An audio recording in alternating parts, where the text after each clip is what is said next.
hard, but don't let anybody deceive you tell that you it's can't easy. be- It's a lie. It's not easy. It's not easy, but It's not easy. It's not. I'm telling you, it's not. Baby, you make me a whole lot better. A whole lot better. A whole lot better. This is Daudu and Esther here again. My name is Esther. And I am Daudu. Yep. Welcome back to another sit down video where we give you guys like gist time. Yeah. Bam. Let me help you complete it. Okay guys, so today we're actually going to talk about struggles as first time parents because we've actually been getting messages on our Instagram. People are like, how far Daudu and Esther, what struggles have you guys been facing so far? And I'm just like, it's like these people, they know that truly there's definitely going to be struggle aside all the Instagram fine pictures. And all the cute pictures from Daisy. Don't think it's just like that though. Like the cuteness is just there and that is it. She sleeps and she's just so cute. Nothing. There's a lot of struggles behind everything. Help. Help, please. So First point we'll be picking today is which is the basic point, is getting to do everything, like the whole thing by ourselves. Yeah, from the beginning, starting everything ourselves, like training a newborn baby ourselves, as first time parents that we've not done it before. And don't let's lie to you, I didn't really grow up watching my parents take care of any child that much. I remember, so I don't even have any experience. Like I'll say, oh, this is what you can do, this is what you should do. I don't know, maybe she does. I think she okay, I had a little bit of experience, not from my mom taking care of my siblings, just from her. Actually, my mom is someone that she's like very, you know, she's in the church actually. That's how I kind of had a little bit of idea about kids. In the church, she's the women leader, and most time when young couples give birth or women give birth, before their parents comes take care of the baby, they usually like ask for her assistance. So like early in the morning before she goes about her day, she'll quickly go to the person's house and help take care of the baby, bath the baby, or late in the night, like she can come back from work and then head over to the person's place. So usually then I never knew it was even something good I was doing for myself. She'll be like, let's go together. Sometimes I'll be like, oh, I did not send you to go to this person to accept this thing to go and take care of somebody's child. I don't know if she forced you. I don't know. But I thank God she forced you, because if not for this woman that had to do this thing, I doubt if the baby would have graduated at all. So that baiting of the baby, I already had an idea. Like I've watched my mom do more than 20 to 30 kids, baiting them, and I always go. Even when I was in university or coming back from school, she'd still be like, let's go together. I'm like, which kind of wahala is this one? But then I didn't know that I was when your parents ask you to follow. I was getting prepared for myself, because I never thought or dreamt that we having a baby, or if I get married and have a baby, I will do it on my own. Usually the culture in Nigeria is when you have a baby, your parents will definitely come over, either your husband's mom or your mom. In short, two of them serve at some point. One will come, once the other one is going, the other person is around and everything. So yeah, that's it.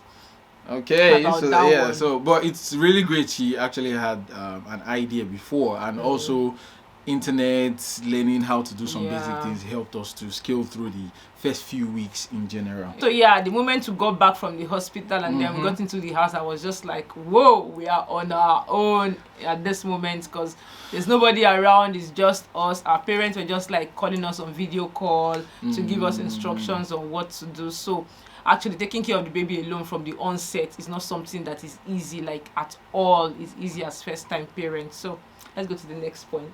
Getting used to the new sleep schedule.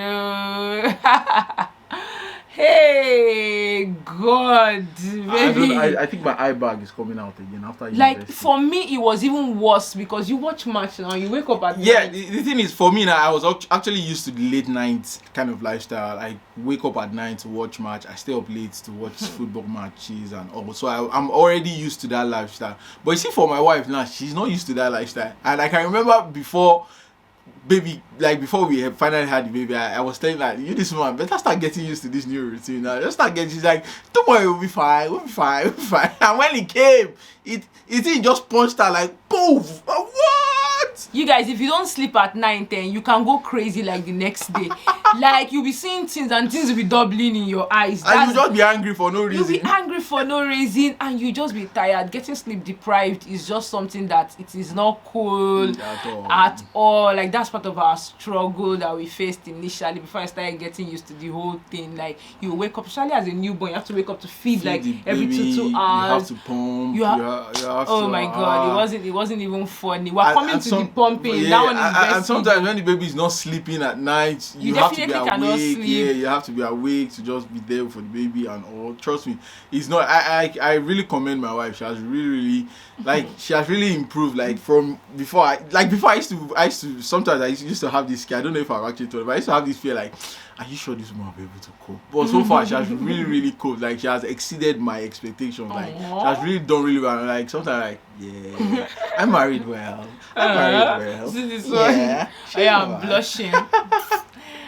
Okay, so yeah, that's it. Trust me, if you're a first-time parent, just expect all these struggles. You'll be sleep deprived. I even doubt if you have like your parent around, you wouldn't experience. I think you would still experience it, because I was chatting with a friend and she also said, forget her mom was around, she still experienced having like sleep deprivation. So that's something you would actually go through.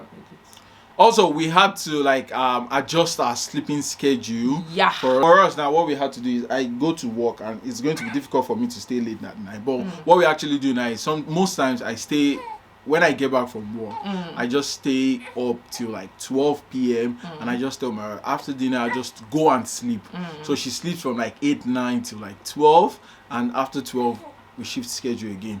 I go to bed, she wakes up to continue the whole night. That's what has actually been helping. So that's what has really helped. So she tries during that period she gets like 3 to 4 hours of sleep, like uninterrupted sleep. Yeah, so I just watch the baby. You guys can hear madam crying already.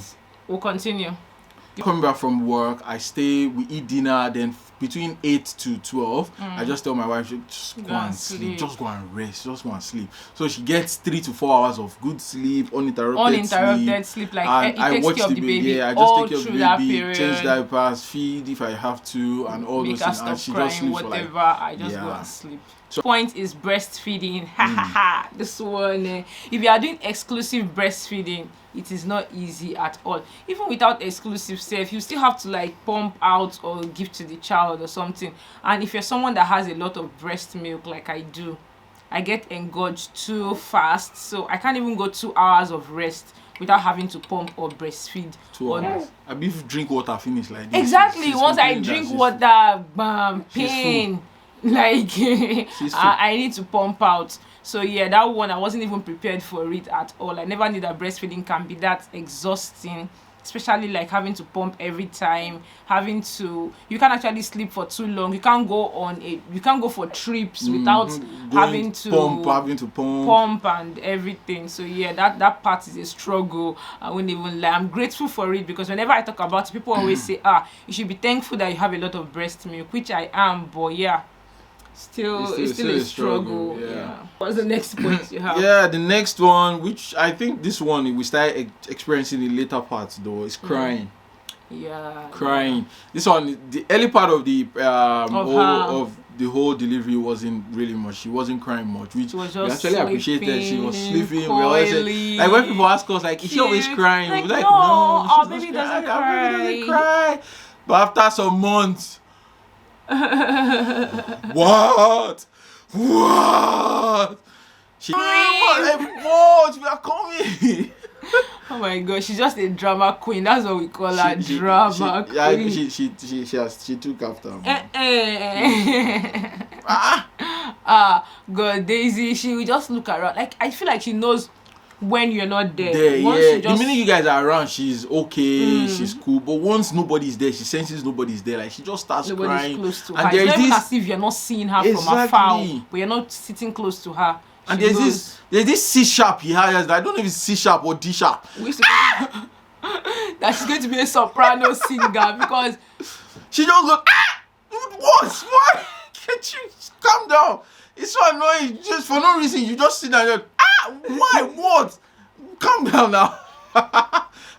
Trust me, it's really cute at all, but also sometimes it can be annoying. Like, why are you crying? We are Especially when here. you fed her, you Yeah, changed her diaper, change her you done diapers. everything. All she wants is for you to sit close to her. But And anyhow. she's also, I think she's also a clean freak. Like if her diapers is wet, she wants you to change she it wants quickly. to change it Like she starts immediately. reacting, crying, like change it. Yeah. Yeah, this is one thing. Especially like, trying to make her stop sometimes can be difficult. Like you just get overwhelmed. Like what do? You carry her, you shake her, you do this. All thing, thanks to her dad, because I had a C-section, so standing up and carrying her, all those things, she has weight a little bit, so it wasn't like easy, or it isn't easy because we're still going through that phase. The dad is the one that always carries her, use the carrier to back her or carry her in front and dance around with her. That you see her, she'll be smiling when you're doing all those things for her. Like, why don't you just want to punish us to just make you carry you before you stop? Oh, good. So that's cool. It, though. It's cool. A good We're experience. enjoying It's it. a good because experience, yeah. Before you know it, I won't be able to like hold her close the way we are now. I know. Okay, back to the next point. This point is like the key point. Trust me, today is we don't have alone time anymore. Like intimacy is, oh God, I want intimacy. I miss my wife. I miss you too, boo. Oh my God. Sorry, we are being dramatic, but seriously, intimacy is like out the window right now. The past few months now has just been just about the baby. Let me just feel like it's It's about the baby, about the baby. honestly. Like no one is even thinking, how are you? Like we actually talk. The good thing about us, we communicate, we talk like about our feelings, about we just the sit down whole like how are intimacy you and- feeling today? We talk about, but generally, don't let's go deep into that. But generally, we're just saying like currently, like it's about the baby. We only take care of the baby now. We don't have alone time. I remember the last time we both went to the cinema, like, it's like about 7 months, 8 months now. Like I can't even remember. Is it up to 8 months? Yeah, I think it's been far now. Okay, It's been long. It's been long. Trust me, about 6 months now. Like It's been long. It's been long. We've been to the cinema. And honestly, except to get help, we can't go to the cinema anymore. Like, we can't the go movies anymore. we're going to be watching now is going to be baby movies. We can't go and watch adult movies with her and all that. So that one is cancelled. Like a lot of things. Trust us, you know how we used to be before. I know somebody that sent me a message on Instagram and was like, how is it? Now people still doing your lovey-dovey. And I was like, it has reduced though. It has reduced. She was not like, that is it, or having a baby. That is what it does to you. Everything. It changes. So you just need to like find a balance to like know how to go about it. We're still on it, trying to find a balance about that. We'll get back to you guys on when how we do. how we work in that, yeah. But for now, yeah, we don't really have much together time anymore. Like most times she stays with the baby. Even at night, she stays alone with the baby, and I'm in another room and she's in another room taking care of the baby. But weekends when I'm at home, we stay together and all like that. But anytime we have, he's always like, go and sleep. There was even a time I was just like, She was babe, angry, like, I don't want to sleep. yeah, I want to stay sit with close to you. He's like, I no, understand, I want you to feel but I want you to okay. feel okay. I don't want you to just get frustrated, get angry. I don't want all those postpartum depression that you come like yeah. So that's why I just want you to get good rest, okay? Don't worry, the intimacy part would happen. It will happen. When she clocks a good substantial age now, we'll leave her. We will take care of herself. Just joking, no, we are not doing that. But seriously though, intimacy now is just more or less about the baby and all, which is, for us is a good experience, trying to understand each other on another level, trying to connect on another level right now. You understand, guys? Okay, back to what we're talking about. Next point is burping and slash gas in the stomach and different bottle types. Yeah. That one. Who is going to give the gist of that one? The thing is, when we started the whole breastfeeding thing, we noticed our baby has she usually experiences excess gas in her stomach and all. We read about it and we saw something about colic or something like that. Yeah. I don't really know the name. Maybe she'll write it there on the this Yeah, thing. I But can't remember we saw, but she wasn't having the colic one, like the one where the baby just Baby cries uncontrollably. uncontrollably. I don't know, but this is just excess gas sometimes in her stomach, which when after reading online, they said it might be due to the bottle, the breastfeeding bottle, and how she eats. And her baby, she eats a lot. And she takes in the food like so fast. Yeah, but I think that one is her father's fault. She took it but from she you. she eats a lot, and the way she eats sometimes is do. So I think during that period she takes in excess gas and all like that. Excess hair and all like that. So the thing makes her have like gassy stomach, and it's really difficult. Sometimes she doesn't sleep well. Then like it was difficult for her to sleep. She's always crying, like moving her feet and hand and turning and all like just that. so that she's not comfortable at all. Yeah, I remember the thing even making us go run to the hospital. One time, for no reason. She was, my wife was like, Hey. "She thought this thing is, I don't understand. This thing is not cool. It's not cool." Like, and anytime after breastfeeding her,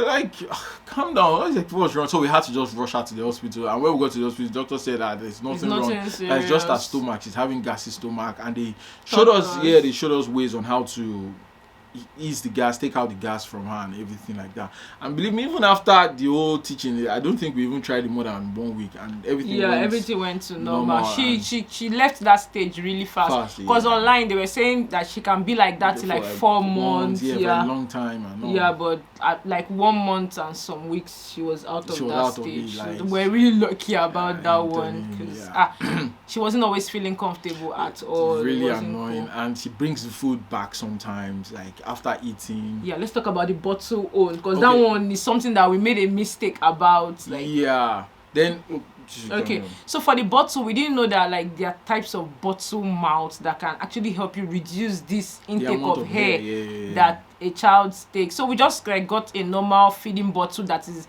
expensive and good. We didn't even know that you still need to look at all those kind of stuff.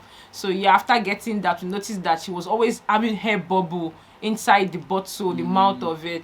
So we were actually able to figure that out quick, and we changed that bottle to the new one we're currently using. What's the name of that one? Avent, This Avent special bottle for reduction of hair and all in the milk and all when the milk is inside. And believe me, it has really been worked helpful. like magic. That bottle has worked for us. Like even when you add it like milk and there's bubbles, the thing just naturally just takes the bubbles away. Like once you start drinking, the bubble goes off and all like that, which is really, really cool. It has been helpful, and they have different sizes for it, so you guys can check it out and all. So that's that for burping. And the last one we'll be giving you guys today is the unsolicited advices. It's not that we don't like your advice, we like, but I think people just take advantage of being first-time parents. If they know that, okay, fine, you've actually told this person about this thing before, you're giving this person this advice before, and the person has done it, you don't have to keep coming back and making the person look like they don't know what they are doing. Even when you see the person is doing this thing right now, like it started happening, and I was just like, but I'm just like, okay, they're trying to help you. That aside, Chad, it's good you have friends, family that like wants to help out and all like that, but sometimes the advice is just too much. Like it's overwhelming. Like it carry the baby. If you posting a picture sometimes will now be difficult. When you post a picture, it'll be like, oh, you're not wearing the baby cap. Do you know that in my house there's heater on, that everywhere is hot? I'm inside the house. What if there's heater? You understand? Oh, the baby's head, the baby's head is like this. Do it like this. The baby's head is like do you know what was even funny? The fact that this thing just happens when people know that you're a first-time parent. They don't do it for people that have had kids before, probably. They just used to see that an advantage to just put it in your face that you're a first-time parent, you don't know what you are doing. I remember having a conversation with a friend of mine, and she said the same thing, that she experienced it, and at some point it got to her as if she was going to harm her baby, or she was going to do something bad to her baby, and the thing was making her feel less confident about handling her child and everything. At some point she had to like block every naysayers, or in short, it's not even about naysayers, just block every advices that she just feels like, you know what, I know what I'm doing at this point. You don't have to tell me this is it. And like with that, she just told me that she started getting her confidence back, taking care of her baby, and knowing that okay, this is my child. I'll definitely not allow anything bad happen to this child. If you have something you think you want to advise first time parent, say it like in a way whereby they can actually understand. You don't have to say it in such a way that oh, you're doing this thing bad. You're going to the wrong way. You're going to harm your child. That's how some people come to you with the advice. It's going to be like you're going to harm your child. Don't do it that way. Do this other way. Why don't you just try and encourage these people and be like, oh, you guys are trying, no, but probably you try it out this way. You guys, I don't even know how to like put this point. As first time parents, is one struggle that you will go through until your baby is kind of big enough. Even if it's big enough, maybe people will still have unsolicited advice. They will still give you one advice and tell you how to do. The funny thing is when they give you this advice, so you will be using that advice. Someone else will now see you doing that, and the person will be like, you are doing this. This is wrong. Oh yeah. What should we do? What should one now do? Oh my God, it's just like that too. But in all, we appreciate every advice that you guys give. We appreciate it. At least we're now like wise enough not to let things get to us, and would filter the advice and look at it and be like, okay, let's do it this one, not doing it this way. Because to be honest, a lot of advices have helped us. Like the bottle thing we said initially, it is advice from people that made us check the bottle and see that is this bottle we're using okay? And some other things, a lot of things. Is it body creams and all that? We've asked people what cream do we use for your baby and all that like that. It has helped us. So yeah, advice is not bad. It's just that sometimes when it is too much and with a little bit of negativity like attacking the person, like these people don't know what they are doing at all. Sometimes it can be discouraging and annoying. Yeah, so that's it. Yeah, so that's our last point. We hope you guys enjoyed the video. This is just to every parent out there, first time parent without your mom, dad, or in-laws around. I just want to let you know that you guys can actually do it. It's difficult, it's hard, but don't let anybody deceive you that it's easy. It's a lie. It's not easy. It's not easy, but it's not easy. It's not I'm telling you, it's not It's not easy, but you can actually do it. Yeah, if you guys actually work together and try and understand your partner, like during that period in time, because it can get frustrating, it can get annoying. Even for you as an individual, it can like make you go mad. But it's doable if you guys actually believe you can do it together. So that's just from us. We hope you guys enjoy it. We love you guys. Stay tuned. See you guys in the next video. one. Peace Bye. out.